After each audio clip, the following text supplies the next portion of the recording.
Okay. So, today's speaker is Mr. Arihant Desai, and he is going to talk about pharmacovigilance, drug safety, a need for patient safety. We will begin with his introduction. Mr. Arihant Desai, he has completed his B Pharm from Ashokarao Mane College of Pharmacy, Pet Vadgaon, and he had completed his M Pharm later on at Appasaheb Birnale College of Pharmacy, Sangli. His work experience involves since 2014 to 2016, he worked as a junior data analyst at Cognizant Technology Solutions, Mumbai. Later on, in 2016 to 2019, he worked as a senior drug safety associate at Bioclinica India Private Limited, Mysore. Presently, he is working as Operations Specialist 1 at IQVIA RDS India Private Limited, Bangalore. In his work handling, he had reviewed, assessed process safety data received from various sources of health sectors, as well as distribute reports or data onwards to regulatory authorities, perform mentoring and training activities. He's a very good mentor or a trainer, we can say. So our today's speaker, definitely he is going to train us regarding the pharmacovigilance concepts in today's session, as well as he worked with the client representative, country safety departments, and internal medics. So with these words, I would like to call upon our today's speaker, Mr. Arihant Desai, to enlighten our student with his words. Please, sir. Hello, good morning, everyone. Good morning, sir. Okay. So most of you know me because I already conducted the same presentation in your college. I'm not sure whether it was final year or third year. So the same topic again we will discuss. Uh, if you have any questions, you can message on chat box. I would request not to talk in between because this is webinar. So your question you can type in chat box. So at the end of the session I can answer it. Okay, so we'll start with our presentation. Already Tamboi sir has introduced me, so I'm not going to introduce myself again. Okay, are you able to see my screen? Yes, sir. It is visible. Okay. Just made into slideshow mode. Okay.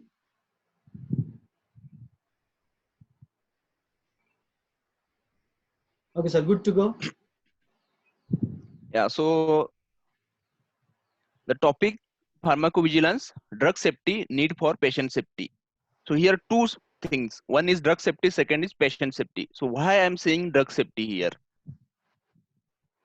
So any company or any pharma company, when they are investing something, some amount or some resources or some time for establish the drug and to the drug to come in the market, so they have taken lot of efforts.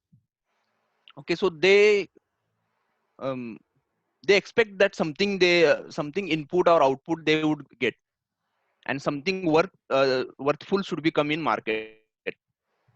So they will try to save their drugs.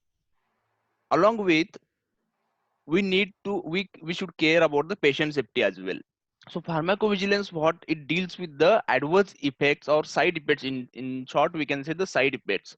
So collection of the side effects, study of the side effects, and then we will decide whether our drug is safe or not for the particular patient. So pharmacovigilance, also known as a drug safety. So every pharma company is having the one department called as drug safety, which is monitor the adverse events or effects of the drug. So overall, what is pharmacovigilance, we will see in this session. Okay, so this pharmacovigilance is very vast and distributed in various fields. So the important point in pharmacovigilance is the reporting of the adverse event. So this reporting classified in two things: directly to the health authorities, and indirectly. Indirectly means what? we will report it to manufacturer or the particular the company who manufactures or who markets the drugs, and then that company will collect the data, and as per the reporting requirement they will submit to the health authorities. So we will see one by one. So here I'm focusing more of the company perspective, means how the company collecting the data and how they are submitting the HA, because that will be the helpful for your career. Directly HA means anyone can fill the form and just they can submit to the health authorities, and then health authority will take decision. That is the just theoretical part. But if we see in our correct career perspective, our opportunities are in the pharma companies, where they are going to collect the data, or they are monitoring the data, they are databasing the all these safety data. So in this session I will morely focus on the how pharma company is going to report or they will monitor the data. So we will see one by one, like introduction. So why this pharmacovigilance required? What is the history and backgrounds? So there are few terms and definitions. So you this will not come in the common discussion or in our syllabus or anywhere. So these are the important things you should know when you work in the pharmacovigilance. Then what are the guidelines for pharmacovigilance? Then how to report the adverse events. So there, there are two parts. One is the individual case safety report, and second is periodic report, also known as aggregate report. Then we will see what are the labeling documents, how we prepare the risk management plan, or how we calculate the risk benefit ratio. Then what is the impact of this pharmacovigilance on the real use of the drug. Then we will have overview of the PV practice in India and other opportunities where you can apply or how to apply. Then I will take this part.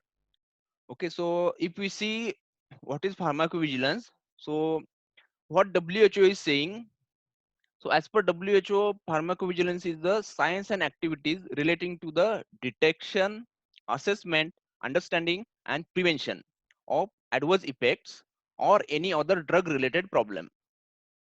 So adverse effects, you know, but what are the this any other drug related problem? So this included lack of efficacy or some medication errors or drug abuse, drug misuse, or any exposure of the drug in pregnancy. So these are the other drug related problems. So we will detect it, we will make some assessment like causality assessment or some dose assessments. Then we will understand what exact caused that particular adverse effect and how to prevent it. Okay, so have you ever thought that what drug can be done, like what can drug do? Okay, generally if we someone asks what are the side effects of the particular drug, generally the common thing is nausea, vomiting, diarrhea, or some pain, or max to max we will say the cardiac toxicity, liver toxicity, anything. But this, have you recognized what is this? The child born with the malformed limbs. So this is done. This is because of the one drug. We will discuss this same thing in our slide again, but just look at this severity of the side effects. Okay, this this is the not the final one. The drug can cause the death of the patient as well. So death is the final severity. But this phocomelia, we called it as a phocomelia. This is caused by a pill, a drug tablet. Okay, so when we talk about the side effects, we should take consideration these things also, how severe the drug reaction can be. Then why this pharmacovigilance is required? So as per US FDA, see, around 7% of overall hospitalization happens due to the adverse effects of the medicines.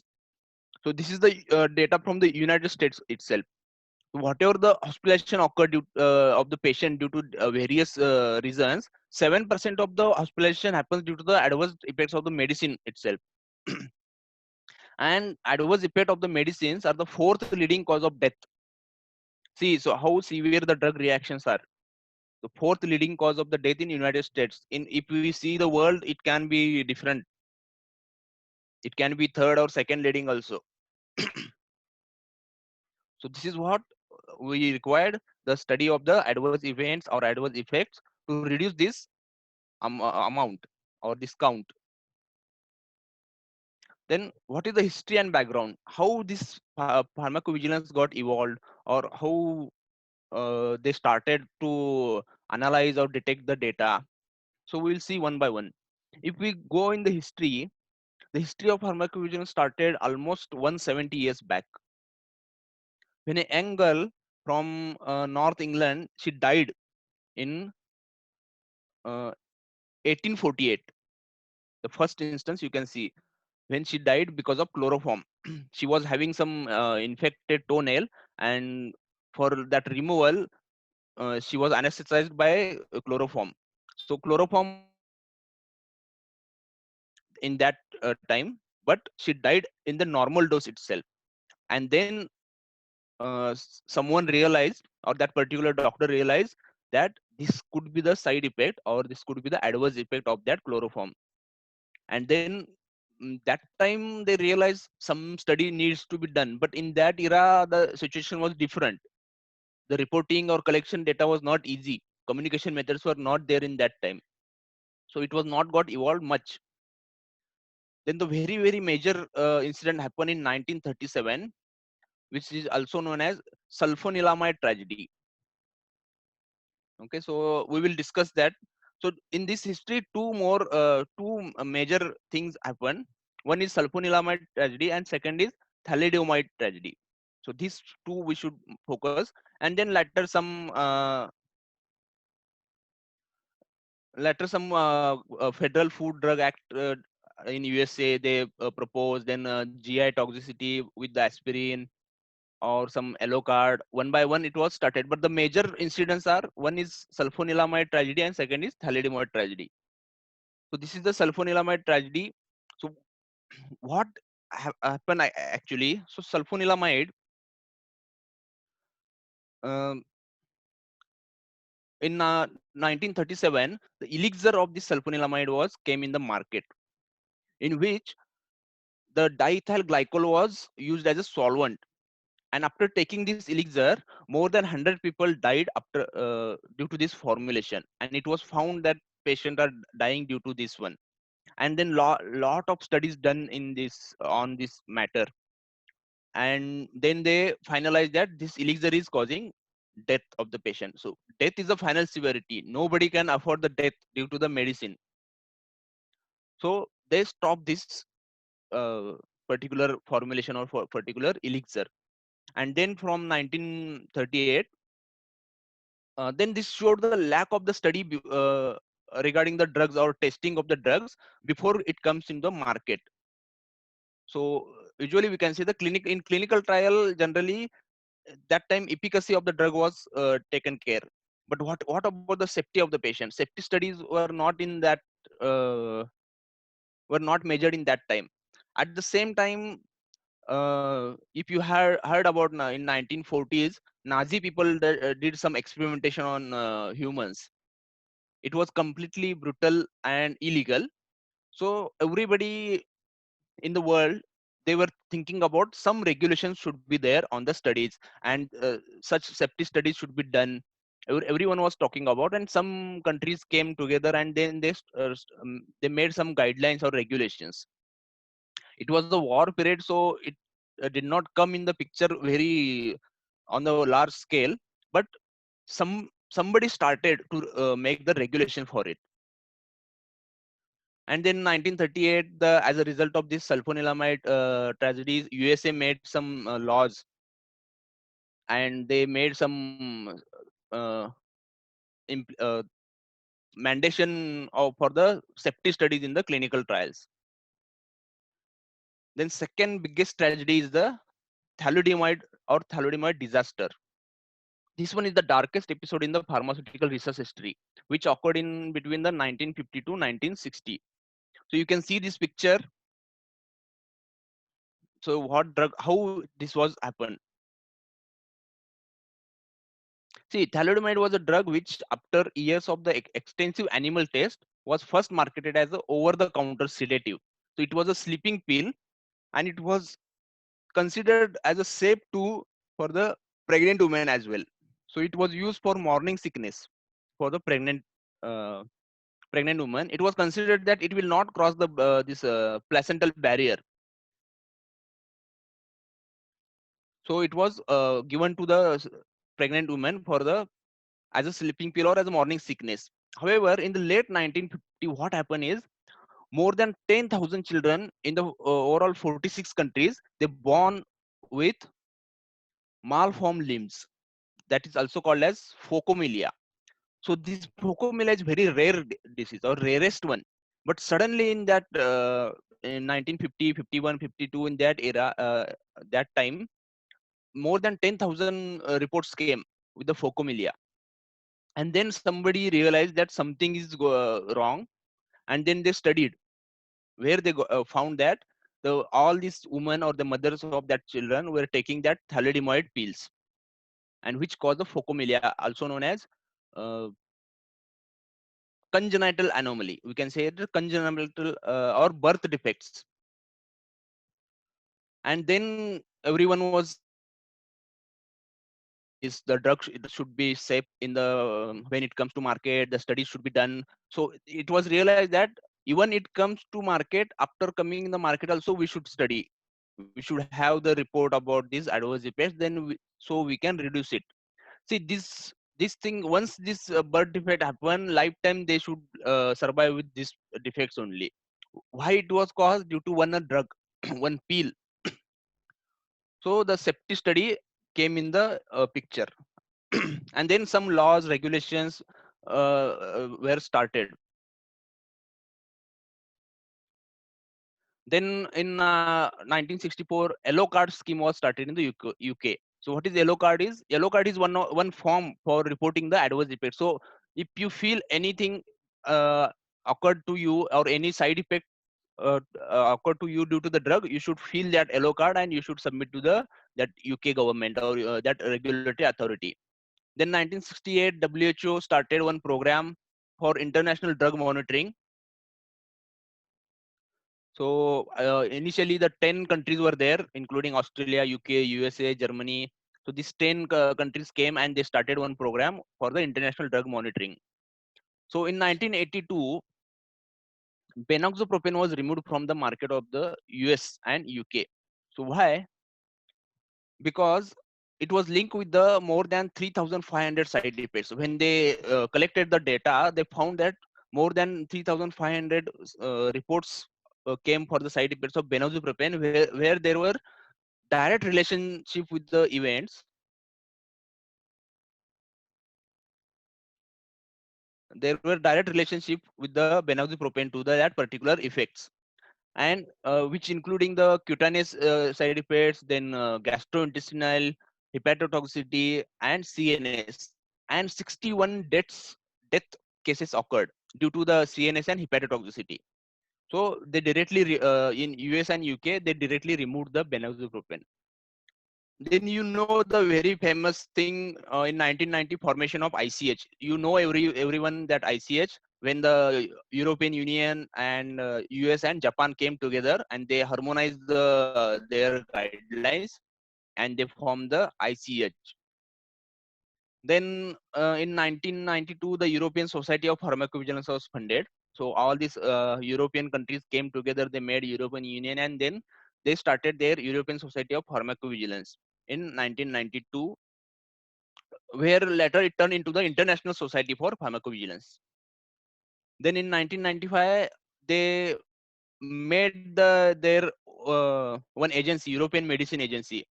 Earlier, every country was having their separate agencies. Till now, they are having the separate health authorities. But when they came as a union, European Union, they made their own another one harmonized agency, European Medicine Agency. And then in 2001 they launched the Udra Vigilance. Udra Vigilance one is one of the database or data collection system. This is the official European database for managing and analyzing information on suspected adverse reactions to the medicine which are marketed in the European area, or which are undergoing the clinical trials, that medicines. So whatever the data about this safety about this drug in their area, this they will collect in or manage through this ultra vigilance program or ultra vigilance system. And then in 2012 they started they launched the GVP or the guidelines, good pharmacovigilance practices, the EMA release, where all these things guidelines, how to report, when to report, who will report, what is reportable, what is not reportable, every guidelines they gave in the GVP module. So there are almost 12 modules. So one by one they classified the chapters. And then electronic, how to submit the electronic electronically, the every guidance was given in this GVP. So these are the few terms and definitions we generally use in the pharmacovigilance. There are so many terms, but the very common terms I have picked here. So adverse event and adverse drug reactions. So adverse event and adverse drug reactions, there is a slight difference. So what is adverse event? Adverse event is any untoward medical occurrence in a patient or clinical investigation subject administered or pharmaceutical product and which does not necessarily have a causal relationship with this treatment. So simple, any side effect or any untoward medical occurrence to the particular drug, but which doesn't have any causal relationship, or it is not necessary to be have the causal relationship with the drug. That is called as adverse event. And what is adverse drug reaction is where the causality or the causal relationship is well established, or it is due to the particular drug only. This is adverse drug reaction. Then ICH. So ICH, you know everyone, the International Council of Harmonization of Technical Requirements for Pharmaceuticals for Human Use, which was founded in 1990 by three regions: US, Europe, and Japan. And now where everyone, almost every world is following their guidelines. Then GVP, good pharmacovigilance practices. Just now I explained how EMA has published their guidelines. Then causal relationship.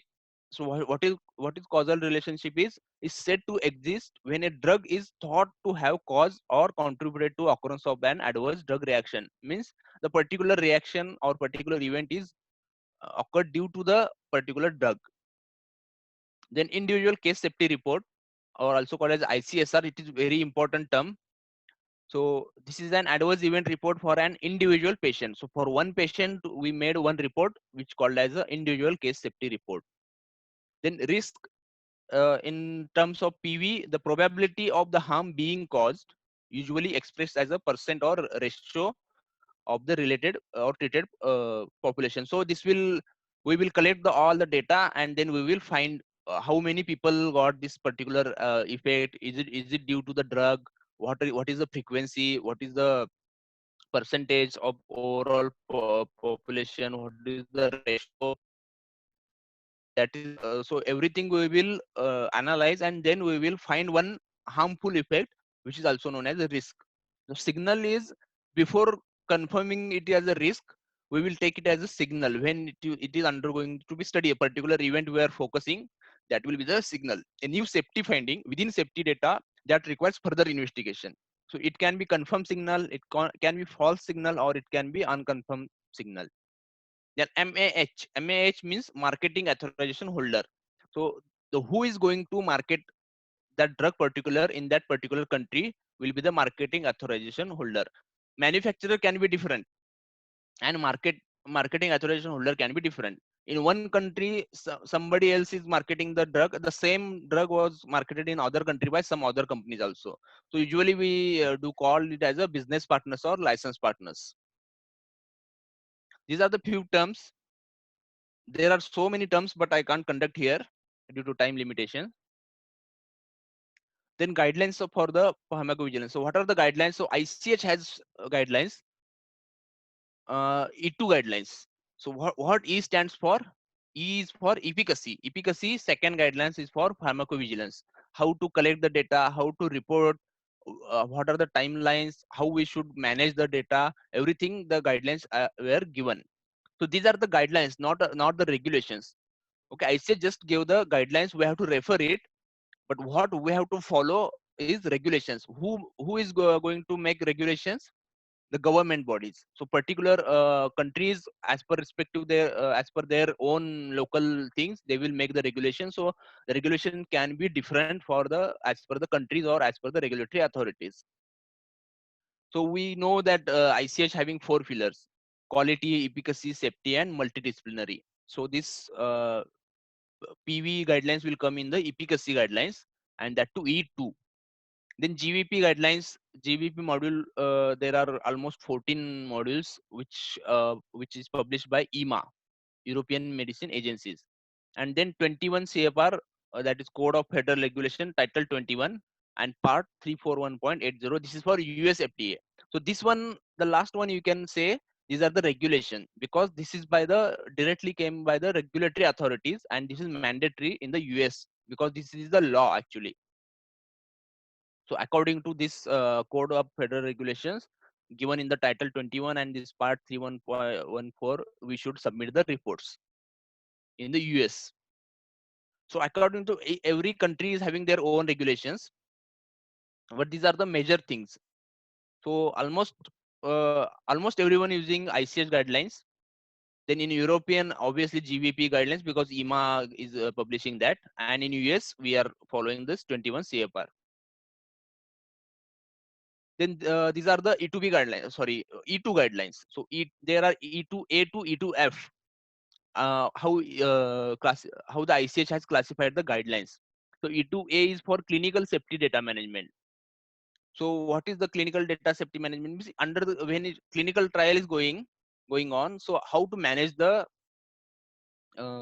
adverse effects or adverse event, or how to report it, or how to expedite the reporting, because every a regulatory authority wants that report in particular timeline. So what are these timelines we will see in this session later.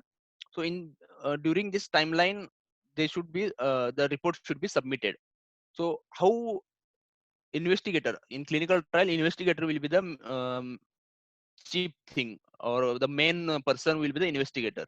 So how investigator should report to authority or the particular sponsor, the timeline should has been given in that E2A guidelines. Then E2B is very important. So E2B is when the sponsor or MAH or manufacturer receive the case or any adverse event report. So how they should transmit that data from their database to destination database. Destination database means regulatory authorities or their business partners or license partners. So there are again different timelines for submission of this depending on the case type. It can be serious, non-serious, study case, CNS case, or post-marketing case, depending on that. So these guidelines has given in E2B. So E2B is where a very major thing. In PV industry, it is used very vast thing, because it is processing of the ICSR. Individual case we have to process one by one, whatever the reports came. So daily more than in one company, one pharma company, at one a day itself, they are processing thousand of cases. So billions of cases were going to regulatory authorities daily. If you see the all the pharma companies, irrespective of the generic, branded, whatever it is, everyone is processing that ICSR as reported. Then E2C, E2D, these are for the aggregate reporting. So these are the PSUR, DSUR, then risk benefit ratio, evaluation report. So we will see that one by one later in detail. Then E2E is for pharmacovigilance planning. How we are going to plan this everything.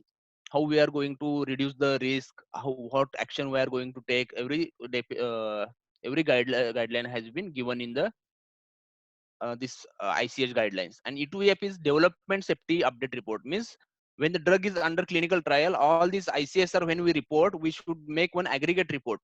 That is called as a development safety update report. Again, we will see in this session in detail.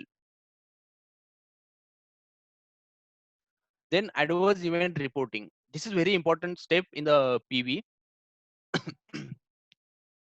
So what should be reported? Any abnormal clinical or medical condition occurred after use of the drug. So anything abnormal occurred with you after use of this drug, you should report. Any progression, aggravation, worsening, or increase in the frequency or intensity of pre-existing condition occurred after the use of the drug, that should be reported. If you feel that your drug is not working, that is lack of effect of the drug, should be reported. Then exposure of the drug before or during pregnancy and breastfeeding, although there is no occurrence of the adverse event. So just the exposure, the patient was pregnant and she took your drug, that should be reported. Or patient was breastfeeding and she took the drug, that exposure thing also we should report. Then medication errors occur during the use. So some errors may occur while doing medication, like tablet, one intact tablet should be given, but they made it half, that is error. Or subcutaneous injection should be given, but it was given by intramuscular, that is medication error. So that medication error again we have to report. Then misuse, abuse, off-label use. Off-label use means not using for as per the label. So the particular drug is approved for the liver cancer, but it was used for lung cancer, but as per the label it is not for lung cancer, that is off-label use. Then product quality complaint. Product quality complaint means tablets were already broken in the particular packaging thing, so that is quality issue. Or uh, tablet should be in white color, but when I opened I found it in a pink color, that is the quality issue. So, and it is associated with the any adverse event, then we should report it. So where we should report it? So I in starting itself I told you we can report directly to regulatory authorities or the company which is marketing or which is manufacturing that particular drug, we should report it. So so here we will focus on the how company processing the data. So suppose these things we reported to the company, so how the company will take care of this? So they will, what they will do is they will prepare one individual case safety report, ICSR. So what they will do is the ICSR means what? Case to be created in the safety database and transmitted to the reporting destinations.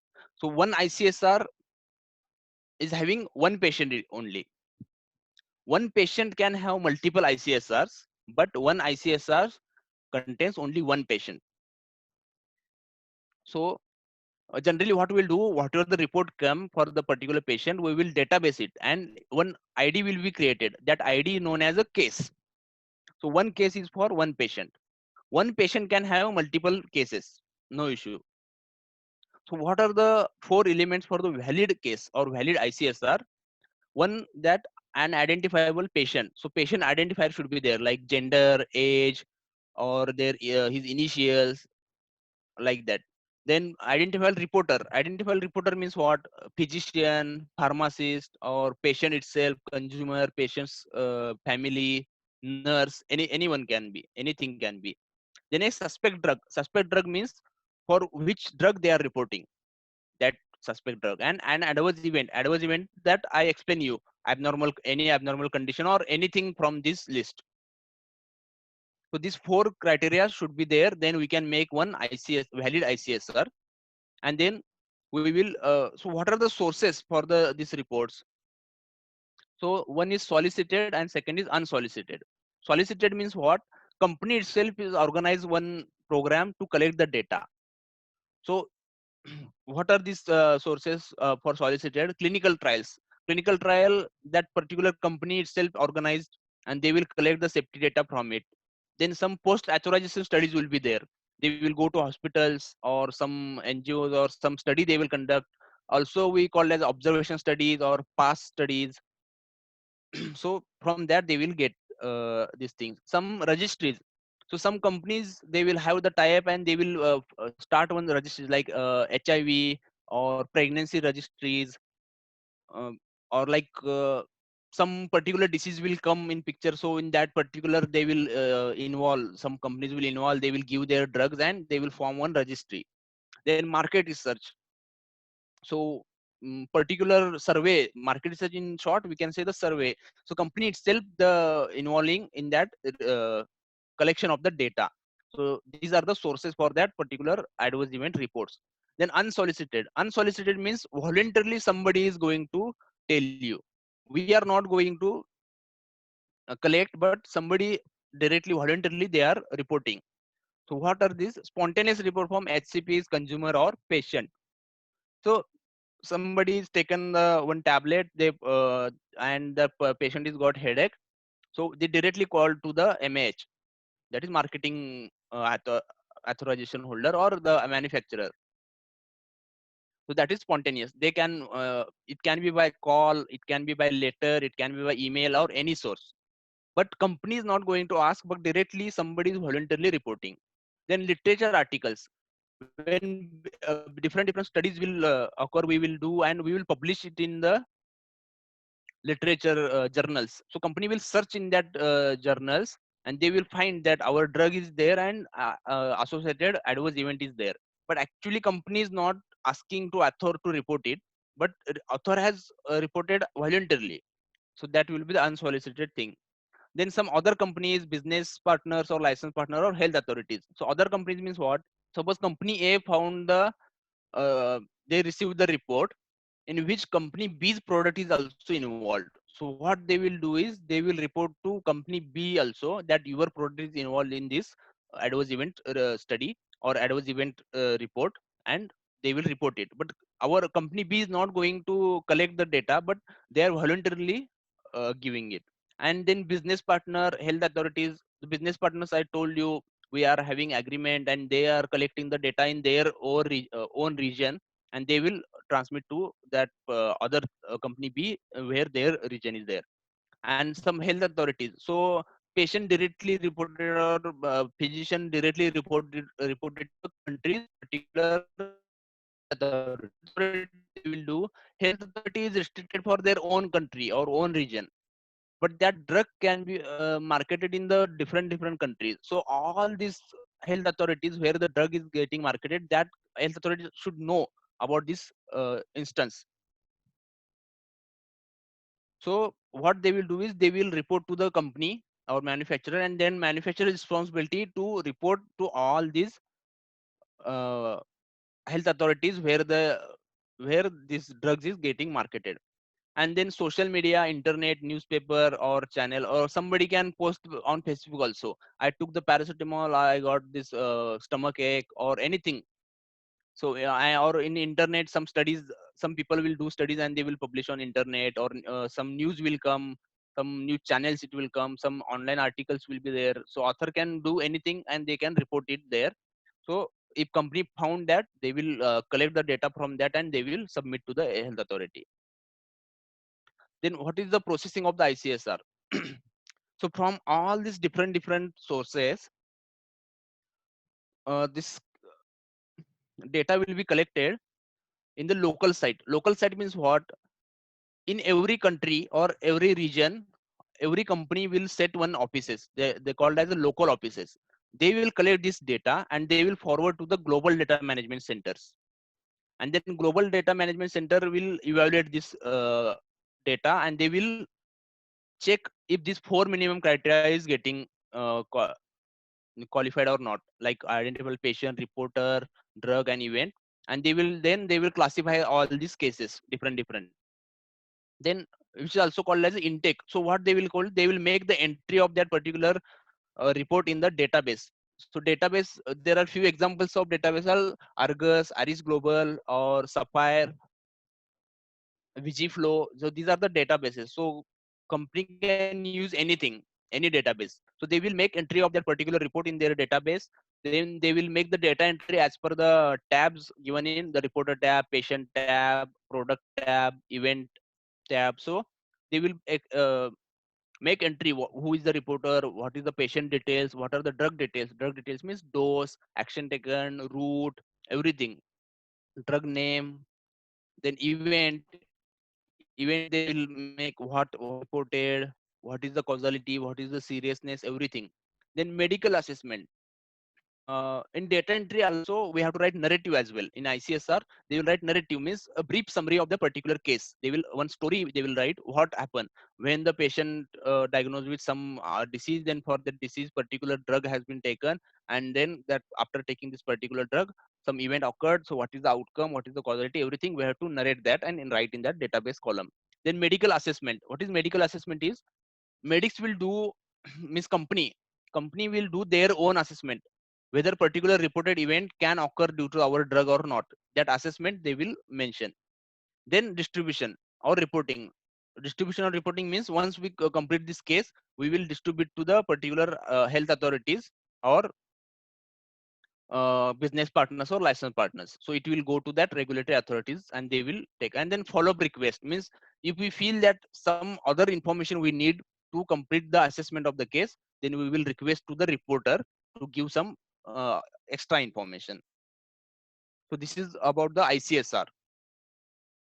Then how we will determine the serious, whether the reported event is serious or not. So the particular event, if results in the death, or if it is a life threatening condition. Life threatening condition means immediate risk of death, like heart attack or anaphylactic shock, we can say this is life threatening. Or the particular reported event requires the hospitalization of the patient, or already patient is hospitalized and then he got that event, and that due to that existing hospitalization got prolonged. Or the particular event results in the persistent or significant disability or incapacity of the patient, like vision loss or any disability that due to that particular event patient is not able to walk and he is using wheelchair, that is disability. Then results in congenital anomaly or birth defect, the phocomelia example I have given. So this, if these five will be reported by the particular reporter, we can say, directly check by the report that patient is died or hospitalized or it is life threatening or congenital anomaly, everything. But what is medical significant now?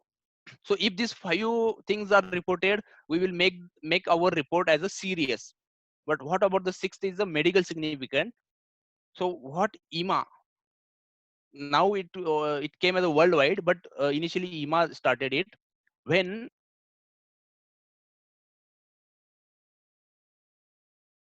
but that does not come under this five above five, listed five criterias, but they feel that it can go to these five criteria if we not intervene it, or we don't, if we not treat that event, then it can go in that five criteria.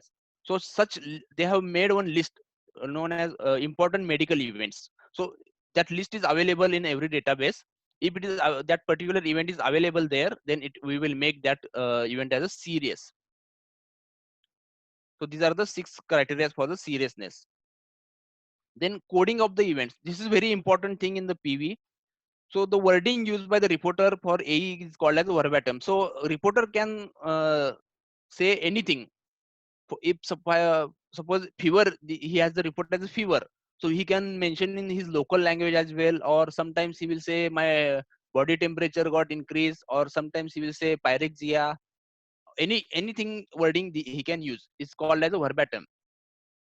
So we have to make it that term as a standardized. So we need to code the event, and we do use the dictionary known as MEDRA, Medical Dictionary for Regulatory Activities. So this is the MEDRA hierarchy. You can see LLT, PT, HLT, HLGT, and SOC. SOC is mean generally system organ class. So they made the classification accordingly. So we have to match our lowest level term with the reported verbatim.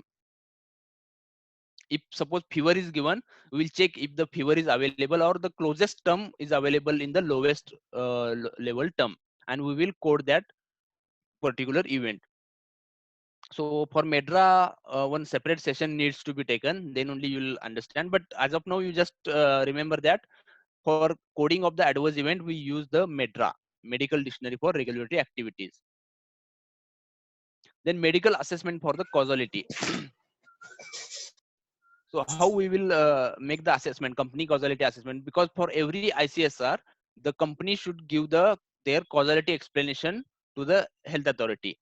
So what are the methods used for the assessment of causality? So one is reporter's causality. This is for clinical trial cases where investigator reports the event, and if he is saying that event is related, we should consider it as a related. So investigator's choice is the final one. Decision is the final one. But in the post-marketing cases, we use Naranjo algorithm or Naranjo scale and WHO or UMC scale for the causality assessment. So this is what Naranjo's algorithm. So how we will find the causality. So there are 7 questions. So we will try to find the answer from the reported what are the reports we have, and from these 7 questions they have given one points. If the answer is yes, these are the points. If answer is no, these are the points, like positive +1, +2, or -1 accordingly. So after completion of these 7 questions, we will make the total of this count, and then we will make check the score. If score is more than or is equal to or more than 9, then it is definitive adverse drug reaction. That is, causality is definite. If the score is 5 to 8, then probably the probability relationship is a probable. 1 to 4 is possible, and 0 is doubtful. Means there is, we can't clearly say it is ADR. It is unknown causality. Then this is the WHO UMC scale, where they are classified as a certain, probable, possible, unlikely, conditional, and unaccessible. So same, they have given some criteria here.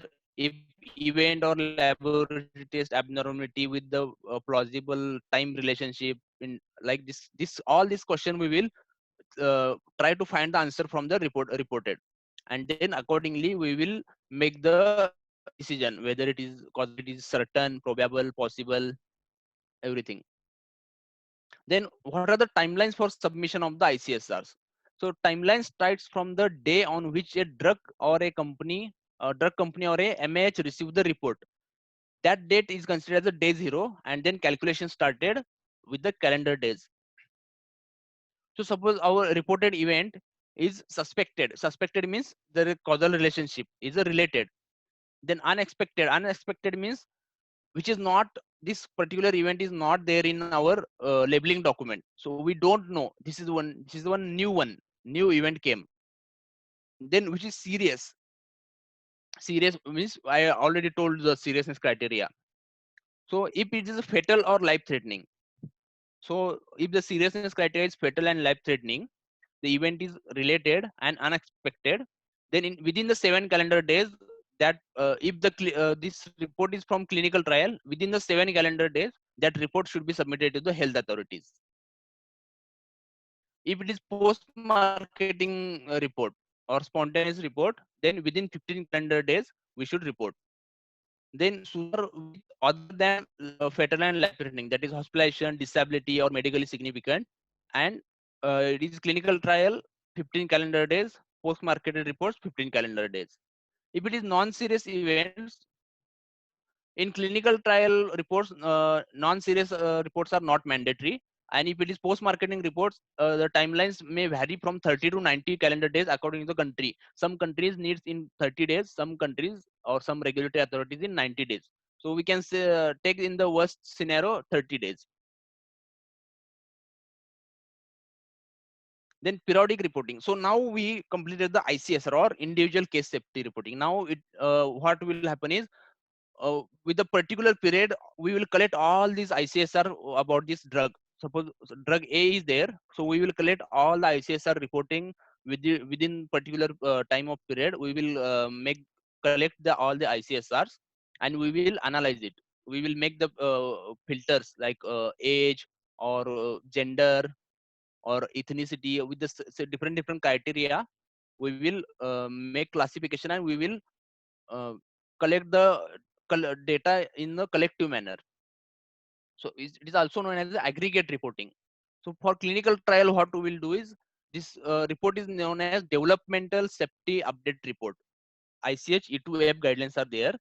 So this is common standard for periodic reporting on drugs under development, so which are undergone in the clinical trials, or drug is marketed but further studies are going on, like observation study or post authorization study is undergoing. So this DSUR is submitted annually. This is the annual review and evaluation of the pertinent safety information collected during the reporting period related to the drug under investigation. So annually we have to submit this report. So what we'll do is we have database. We already collected the ICSR from the clinical trials for particular drug. So for that drug, we will filter in the database the particular. This is submitted annually. So 1 year, whatever the within the year, whatever the ICSR came, we will collect it, and then we will classify it with the age or gender or with some other event, serious, non-serious, everything we will make the differentiation, and then we will make one aggregate report. So how many patients got this event, how many patients got some serious events, how many males were there, what is the frequency, what is the percentage, everything we will write in the document, and we will submit it to annually to regulatory authorities annually. Then aggregate reporting for post-marketing drugs. This is also known as PSUR or periodic safety update report. The same thing we will do. We will collect the. There will be having some time period. Again, we will check the post-marketing reports in the database. Again, we will collect it. Again, we will filter it with the age, gender, everything, and we will make one compilation, compiled data, complication and assessment of worldwide safety experience of drug, periodic benefit risk evaluation. So this is also known as a PEBRAR, is the same as the PSUR. The terms are different as per the regulatory authorities. So in US it can be PEBRAR, or in Europe it can be PSUR, or somewhere else it will also known as a PEDR. So terms are different, but it is also the concept is same, to aggregate the data. So PSUR, how we will submit it? Immediate upon request. Suppose there is any immediate requirement from the health authority, so immediately we will prepare it and we will submit. Or in general, every 6 months from the authorization. So once the drug came in the market, so every 6 months until the product placed on the market. So every 6 months we have to submit it. Every 6 months for the first 2 years on the market. So for first 2 years, what we'll do, every 6 months we will submit it. Then for next 2 years, annually we will submit, and thereafter every 3 years we will submit the that periodic or aggregate reporting to the health authorities. Then periodic, this in US it is called as a PEDR. The same thing, PSU or whatever I explained, the same thing, but in US FDA they used to call as a periodic adverse drug experience report. So this contains summary and analysis of the 15 days report submitted during the reporting period. So 15 days report means the serious case, the one I showed you here, this one, the SUSAR with other than fatal and life threatening, or this including fatal and life threatening, because this is post marketing one. So 15 days 15 calendar days report. So these ICSRs. Then table of frequency of adverse events during the reporting period organized by body systems. So what they will filter is, with the in Medra the SOC will be there, so they will filter with that, and how much frequency of the particular AE is there, they will analyze in the tabular form. Then medwatch forms of the cases which have not been submitted to 15 days report. So what is medwatch form is, in US they, for reporting to the regulatory authorities adverse event reporting, they use one form is called as medwatch. So who will report is consumer or physician or any HCP. They will fill that form and they will directly submit it to the FDA.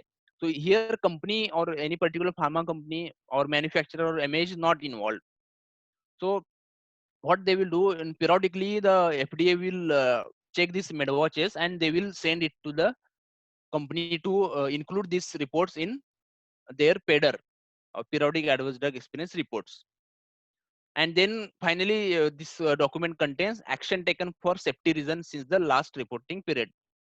So what action we have taken with the drug to prevent this particular event or particular reaction. So again, the same timelines here, how I mentioned here, the same timelines. It may vary depend on the requirement of the regulatory authorities also. So I hope you understood the concept of the ICSR and aggregate reporting. ICSR is each and every separate case we have to report, and aggregate report means every separate cases we have to collect it and the collective data we have to analyze. So these are the major two fields where we have to work, or where the career opportunity is there. One is processing of ICSR, and second is the processing of the aggregate reports. So these are the major things where most of the job opportunities are there. Then labeling documents. You know the what are the label. Generally, label will be on the cartons or bottles, but these are the documents.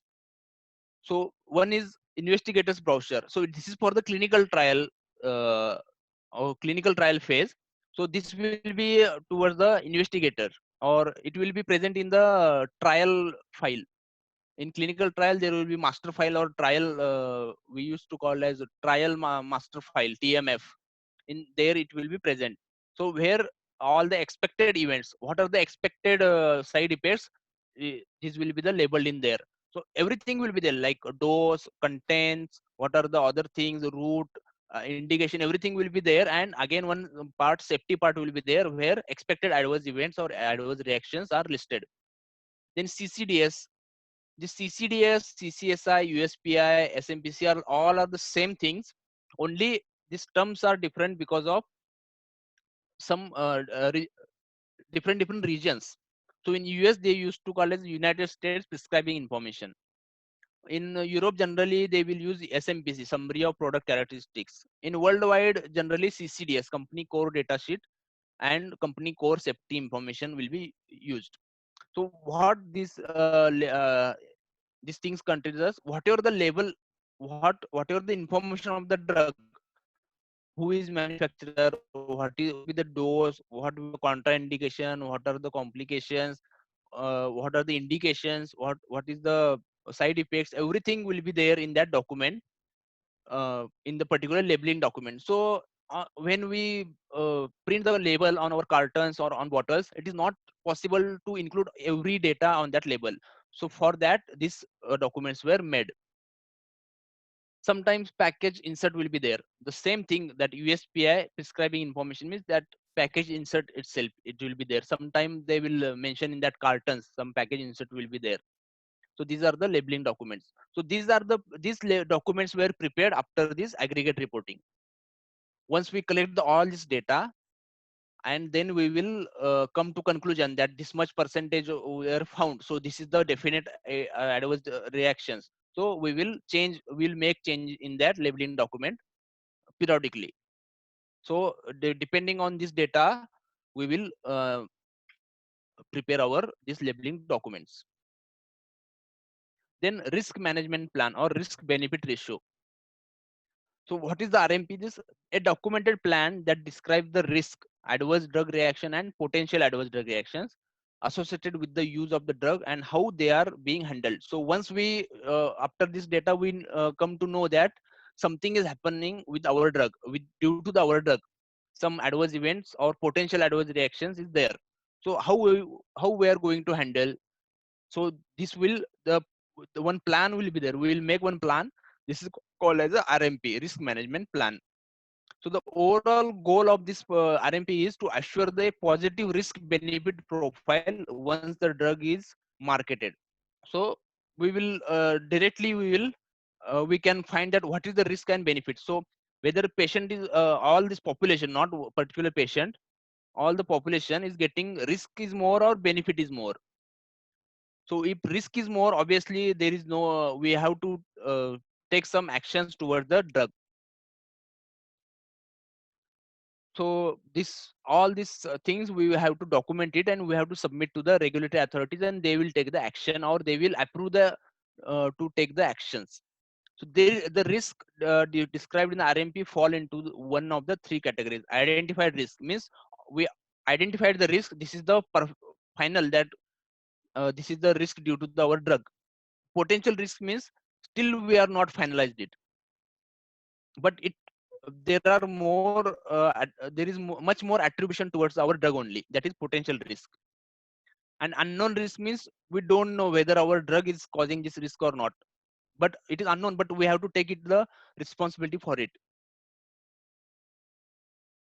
Then what is the impact on the real practice of the drug use? So what can happen, Once we collect the ICSR, then we made it the aggregate reporting, then we prepared labeling document, then we prepared RMP or risk management plan. Then what action or what final conclusion will come? Drug can be withdrawn from the market.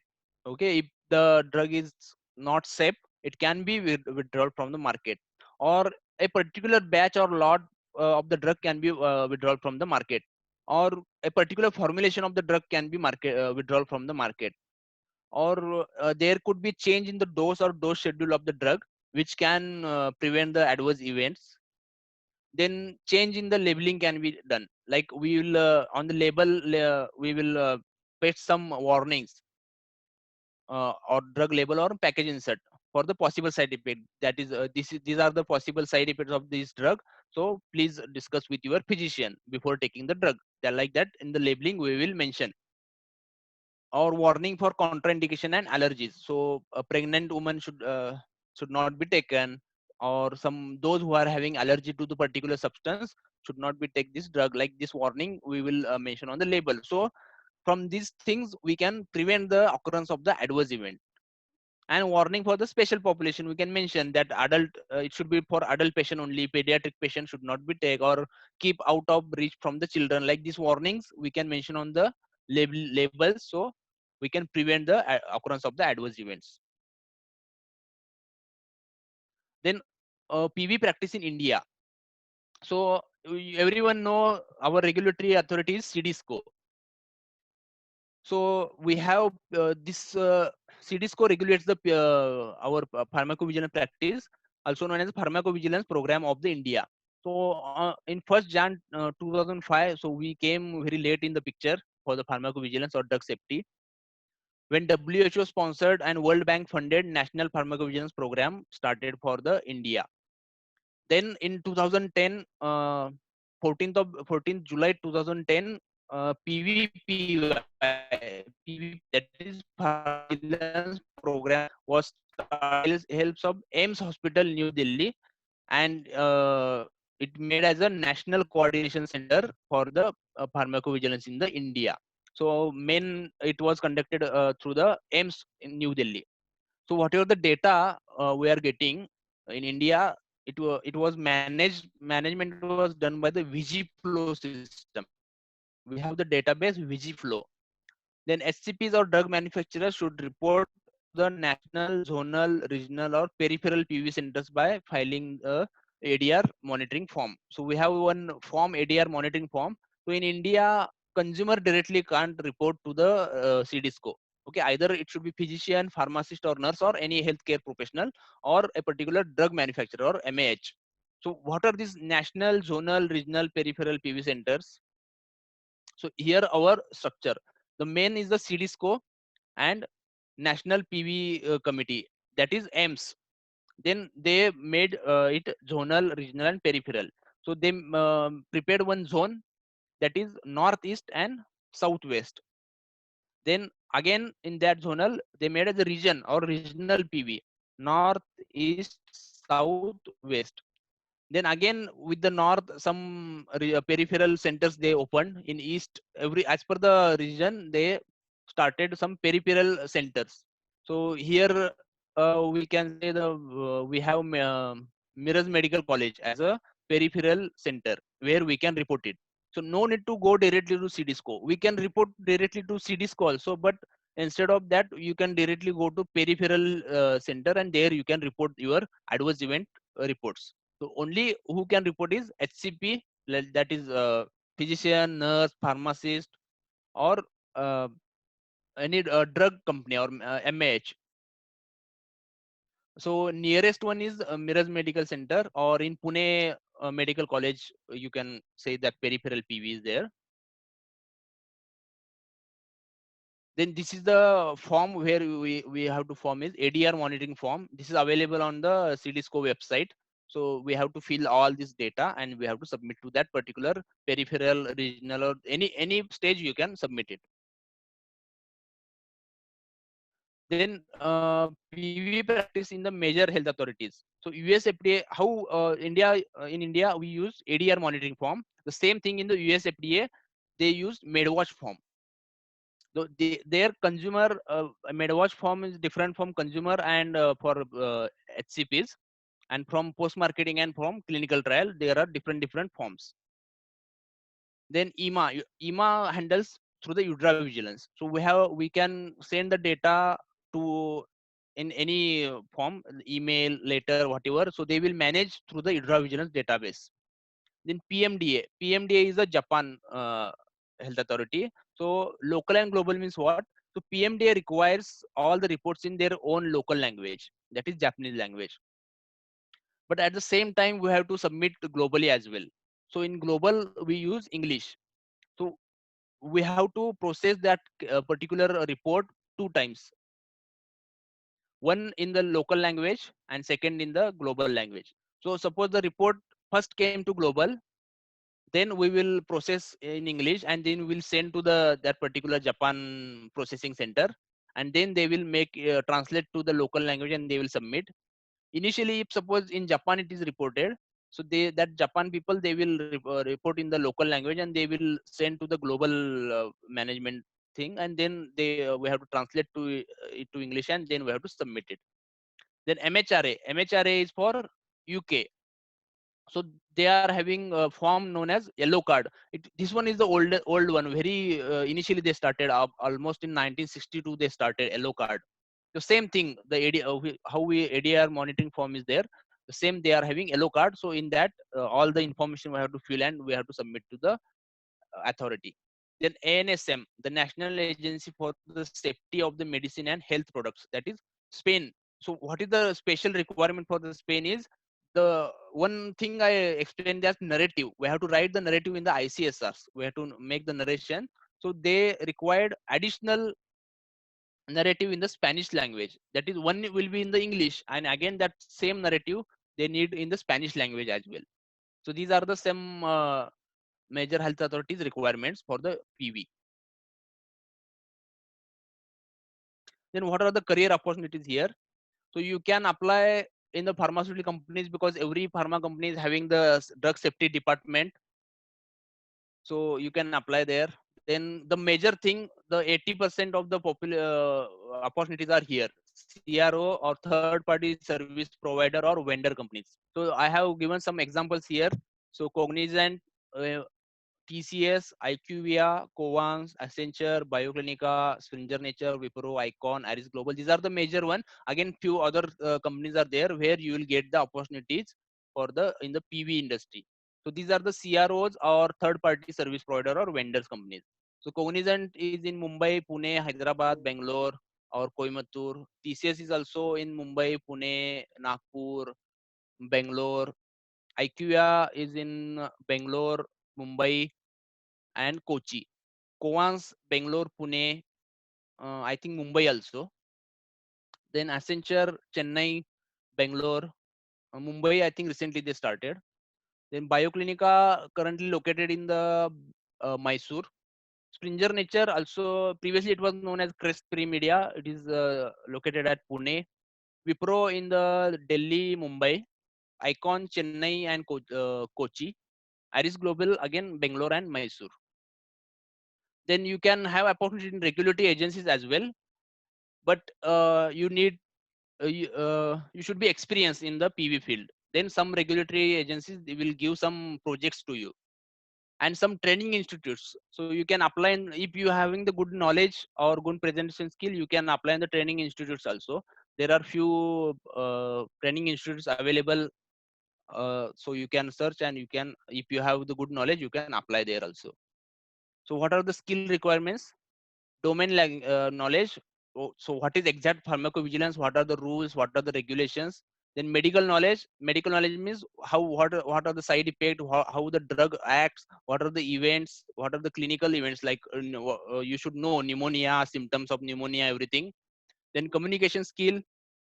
Communication skill can be like vocal, written, email etiquettes, or presentation. All the skills you should know because I already told you the 80% opportunities are here: CROs, third party service provider and vendor. So when you are working for this, you are working for these pharma companies. So these pharma companies are your clients. So you should present your CRO or third party provider, you or your company, in front of your client in a positive manner. So your presentation or communication skills should be at a best level. Then some basic computer skills, power your MS Office and database handling, typing, or any other skills you should know. And then decision making ability, because we have the timelines, very stringent timelines. So within a minute you should take the decision what should be done with the particular case, or what should be done with the particular project. Every So this decision making can be vary from your post, from junior or trainee to the manager. This can be vary, but you should have the decision making ability. So these are the skills. So earlier there were no much published books available for PE, but nowadays few books are there. You can refer it. Uh, this is an introduction of pharmacovigilance from Patrick Waller, then Ronald D. These are the few books you can refer for the pharmacovigilance as in a theoretical manner. Okay, so that's it from my end. So if you have any questions, you can ask me.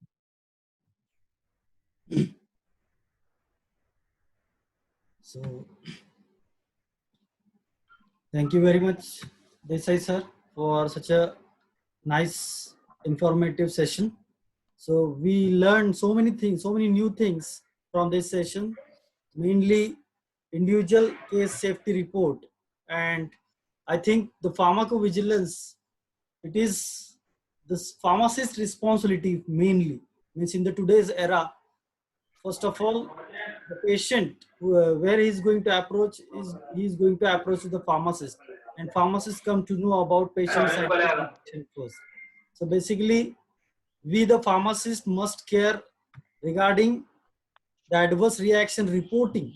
That is important. Adverse reaction do happen, but my dear student, remember that the reporting of adverse drug reaction is very necessary in today's era, so that we can build up a safety data for the particular drug. Even though nowadays the post-COVID session, we will say post-COVID era.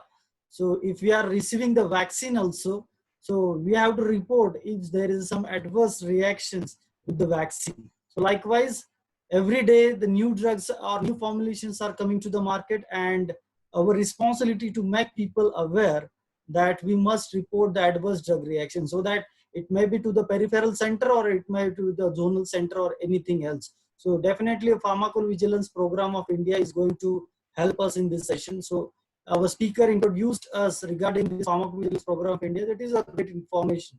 Even though it's never late to begin, what it is said. So likewise, India, even though it started that pharmacovigilance program in 2010, no problem. Yet we now have the pharmacovigilance program in India. So we must take care about adverse reaction. We must report these adverse reactions so that our next generation must be saved from the adverse drug reaction. That is the takeaway home message from this today's session. So if you are having any doubts, participants, please you may type it in the chat box, or you may raise your hand so that I will tell you to ask the questions. Rambu sir. Hello, Yes, sir. sir. One question is from the Nimish Khandekar Okay. in the chat box. Okay. Good morning. Recently, researchers reported that ranitidine HCl is a carcinogenic, but as we know, this drug is being taken by many people from couple of years, discovered in 1976 UK, but not more than 1 to 2 percent people found carcinogen. So on what criteria the drug was found to be carcinogenic? Due to overdose, or its rare case of the particular reaction was found to be a less immune person? So Khandekar's Nimish, I would like to add upon a little bit knowledge. Ranitidine is not a carcinogenic, but there are few derivatives which are along with the ranitidine when it is getting manufactured or when it is getting synthesized. So that impurity is carcinogenic, and by mistakenly that impurity is also coming with the drug. So we will also seek the answer from our speaker. Desai sir, would you like to add up some Yeah. knowledge So upon? when it came to picture that one, some few reports were reported about this ranitidine due to some carcinogenic effect. So here I explain the risk. So here carcinogenicity is a risk. The risk found is carcinogenicity. So here you can see identified risk, potential risk, and unknown risk. So that came in the potential risk because it was not well established currently. So when it came in the picture, it was came under the potential risk, and then they started evaluate. And how the Tamboli sir explained that they later found that some impurities were there, and then ranitidine is not directly uh, connected with that particular carcinogenicity. So it was not identified risk. So it was under the potential risk only. So after study, it was found that how the sir explained about the impurities. But when the reports came, that time it was under potential risk, not the identified risk. Okay. Any other question?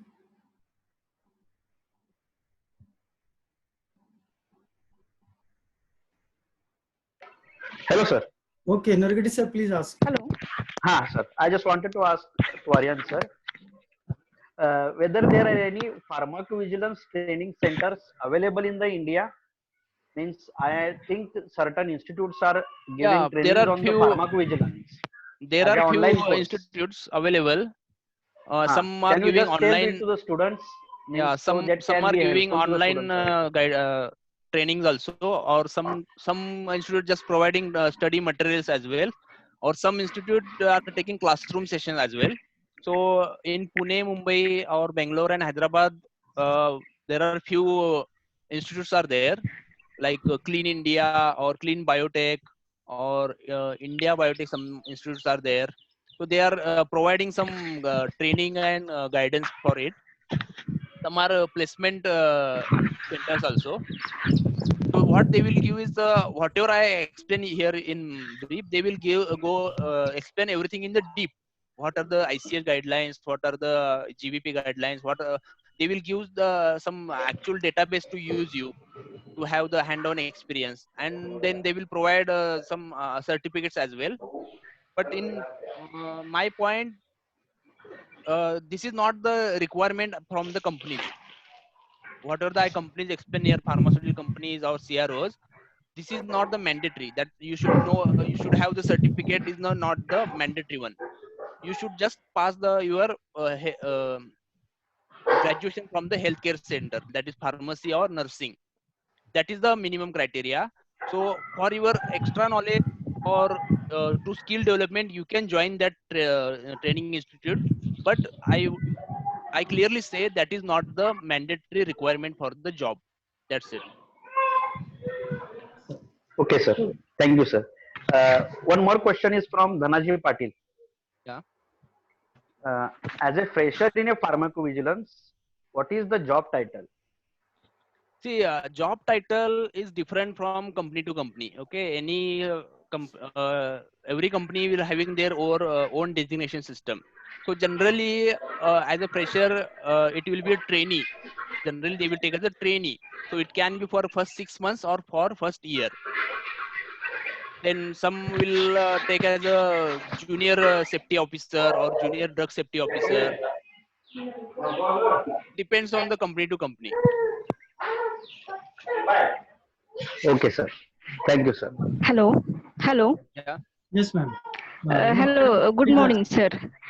Yeah. First of all, I want to congratulate you for this brainstorming session, sir. Thank you. Thank you. I want to ask one question. How many cases are required for report serious adverse drug reaction, or only one case is sufficient or enough for this? See, it depends. See, ICSR is one case only. ICSR Yeah. itself is saying individual case safety report. Aggregate report, Okay. when I told, aggregate report is having particular period, annually or Okay. first 6 months. So whatever number of cases came in that particular period will be concluded in the aggregate. There is no limitation of the number. So suppose our period is from 1st Jan to 31st December. So within Yeah. that period, whatever number of cases, even though it is a single case, we have to take it. Or there may be 1,000 cases, lakh cases, whatever cases came in that particular period will be collected and they will make the aggregate reporting there.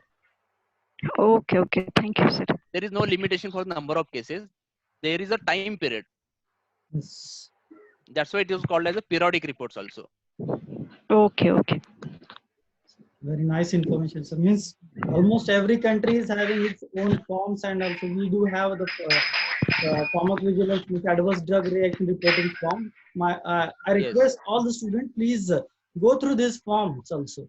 Our speaker showed us that form. You can search it from the internet, and you can download that form and read these forms so that you can also make aware to your friends or your relatives or all the patients which are you come across. So As a for being the next, pharmacist, you just check your family who is taking drug, what is the yes, drug, and ask them if any side effects they experience, and if yes, collect it and report. yes, that is the good thing. So I think no more questions. So for Yes, sir. next, yes, Nirgati sir? No any questions, sir. In the Okay, chat so box, for no the any next questions are there. vote of thanks session, I would like to hand over the controls to the Nargati sir. Please proceed. Okay, sir. Good morning to all of you. And I'm on the behalf of Anna Sahib Dange College of Pharmacy. I'm very thankful to Mr. Aryan Desai, sir, for delivering a such nice session on the pharmacovigilance, drug safety, and need for the patient safety. I would also like to thank Honorable Advocate Chiman Bau Dange, sir, and Honorable Executive Director, Professor R.A. Kanai, sir, for consistently providing their support and guidance. And I would also like to thank you to thank you Dr. R.B. Zadav, sir, Principal, Vice Principal, Professor Sajane, sir, Vice Principal, Jagtap, sir, for delivering such nice sessions to all the students. And I would also like to thank Dr. E.T. Tamburi, sir, for hosting this session. Thank you. Thank you much. Thank you very much. So And lastly, I will thank you to all the dear students and participants who have joined this session and such a very nice session of pharmacovigilance. okay, so I had displayed the certificate of appreciation as a token of gratitude To to hand over this Mr. certificate of Aryan appreciation. Desai. So kindly accept this certificate. We will soon mail it to your mail account. Yeah. Thank you very much, Thank sir. you very much. Thank you very much for giving this opportunity to me, and it is very good initiative from your college. This webinar in this pandemic situation, also you did not give up, and you started a very good program. I would say congratulate you and thank you. Okay, so at the end, I would like to request all the participants, please turn on your video so that we can have a group photograph.